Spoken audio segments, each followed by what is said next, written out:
بسم اللہ الرحمن الرحیم۔ السلام علیکم ناظرین، آج کے اس ویڈیو میں آپ کو حضور محمد صلی اللہ علیہ وآلہ وسلم کے بچپن اور نوجوانی کے چند دلچسپ واقعات سنائیں گے۔ حضور نبی اکرم صلی اللہ علیہ وآلہ وسلم کی عمر مبارک جب 7 برس کی ہوئی تو سرکار دو عالم صلی اللہ علیہ وآلہ وسلم کی آنکھیں دکھنے لگیں۔ آپ صلی اللہ علیہ وآلہ وسلم کے دادا حضرت عبد المطلب نے آپ کا بڑا علاج کرایا، مگر سرکار کی آنکھیں ٹھیک نہیں ہوئیں۔ حضرت عبد المطلب بڑا پریشان تھے کہ اب کیا کیا جائے۔ بڑا علاج کرایا مگر آرام نہ ہوا۔ آپ پریشان بیٹھے سوچ رہے تھے کہ کسی جاننے والے نے کہا کہ اے سردار قریش، پریشان نہ ہو، مکہ کے قریب عکاظہ نامی بازار ہے، اس بازار کے ساتھ ایک طبیب کا گھر ہے، وہ بڑا قابل ہے، وہ دوائی بھی دے گا اور آپ کے پوتے کو دم بھی کرے گا۔ آپ اپنے فرزند کو وہاں لے جائیں، شاید حضور کو آرام مل جائے۔ حضرت عبد المطلب بڑے خوش ہوئے۔ آپ نے حضور اکرم کو ساتھ لیا اور اس طبیب، اس راہب کے گھر تشریف لے گئے۔ جب راہب کے مکان پر پہنچے تو مکان کو بند پایا۔ آوازیں دی، لوگوں نے کہا کہ ابھی دروازہ بند ہوا ہے، اب 1 سال کے بعد پھر کھلے گا، اب کھلنا مشکل ہے۔ عبد المطلب مایوس ہوئے کہ اب کیا ہوگا کہ فوراً ہی عبادت خانے میں زلزلہ آیا۔ نزدیک تھا کہ عبادت خانہ گر جائے اور راہب دب کر مر جائے۔ جلدی سے راہب گھبرا کر باہر نکلا، حیرت سے چاروں طرف دیکھتا اور کہتا تھا، آج کون یہاں آیا ہے جس کی تعظیم کے لیے عبادت خانہ سجدہ کرتا ہے، جن کی زیارت کی خوشی میں مکان جھومتا ہے، جن کے خوف سے لرز رہا ہے۔ جب حضور صلی اللہ علیہ وآلہ وسلم پر نظر پڑی تو گھبرا کر بولا، عبد المطلب، تم اس بچے کو نہیں جانتے کہ یہ کون ہے؟ یہ دنیا جہاں کا نبی، گنہگاروں کا شافی ہے۔ اگر میں اپنے عبادت خانے سے باہر نہ آتا تو فوراً دب کر مر جاتا۔ اے عبد المطلب، ان کی حفاظت کرو، ان کے دشمن اکثر یہودی ہیں۔ عبد المطلب نے فرمایا کہ اے راہب، میرے بچے کی آنکھیں دکھتی ہیں، سنا ہے تم نے آنکھوں کا علاج کرتے ہو۔ راہب نے کہا، کیا تم طبیب کو مریض اور بیمار کے پاس لائے ہو؟ یہ فرزند جہاں برکت، طبیب جہاں کے لیے شفا ہے، اس کا منہ خزانہ ہے شفا اور بقا کا۔ عبد المطلب، ان کا علاج اور ان کی دوا ان کے پاس ہے، تم ان کے منہ کا لعاب ابھی ان کی آنکھوں میں لگاؤ۔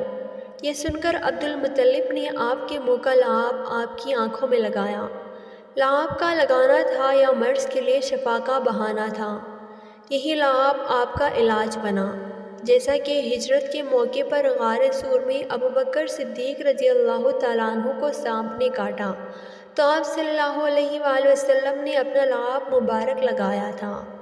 ابن راہویہ رحمۃ اللہ علیہ نے اپنی مسند میں اور ابن اسحاق بہیقی اور ابن عساکر رحمہ اللہ علیہ نے حضرت علی رضی اللہ تعالیٰ عنہ سے روایت کی ہے کہ رسول اللہ صلی اللہ علیہ وآلہ وسلم نے فرمایا کہ میں جہالت کے رسوم بد اور لہو و لعب کی طرف کبھی بھی متوجہ نہیں ہوا، سوائے 2 راتوں کے، اور ان 2 راتوں میں اللہ تعالیٰ نے مجھے بے خطا اور معصوم رکھا۔ ایک رات کا واقعہ تو یہ ہے کہ مکہ کے چند نوجوان اور میں اپنے گھر کے بکریوں کے ریوڑ میں تھے۔ میں نے اپنے ساتھی سے کہا، ذرا میری بکریوں کی نگرانی کرنا تاکہ میں مکہ جا کر نوجوانوں کا شغل دیکھوں۔ اس نے کہا، اچھا۔ پھر میں آبادی کی طرف آیا اور پہلے ہی گھر میں موسیقی کی آواز میں نے سنی۔ پوچھا، یہ کیسی آواز ہے؟ کسی نے بتایا کہ شادی کا سلسلہ ہے۔ میں موسیقی سننے کے لیے بیٹھ گیا۔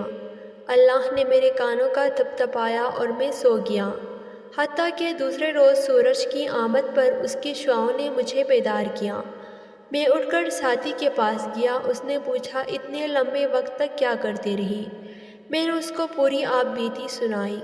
دوسری رات پھر میں نے ساتھی سے کہا کہ میری بکریوں کا خیال رکھنا کہ میں جا کر کچھ شغل کروں۔ اس نے اقرار کر لیا اور میں مکہ شہر کی طرف روانہ ہو گیا۔ یہاں آ کر میں نے موسیقی کی ویسی ہی آواز سنی جیسی میں نے دیکھنے کے لیے بیٹھ گئی۔ پھر قدرت نے میرے کانوں کا تھپتھپایا اور میں سو گیا، یہاں تک کہ دوسرے دن دھوپ نے مجھے جگایا۔ پھر میں لوٹ کر اپنے ساتھی کے پاس آیا۔ اس نے پوچھا کہ تم نے کیا کیا؟ میں نے کہا کچھ بھی نہیں اور اسے سارے صورتحال بتائی۔ اس کے بعد میں نے نہ کبھی ایسا ارادہ کیا اور نہ ہی مجھے روکا، یہاں تک کہ اللہ تعالیٰ نے مجھے نبوت سے سربلند سرفراز فرمایا۔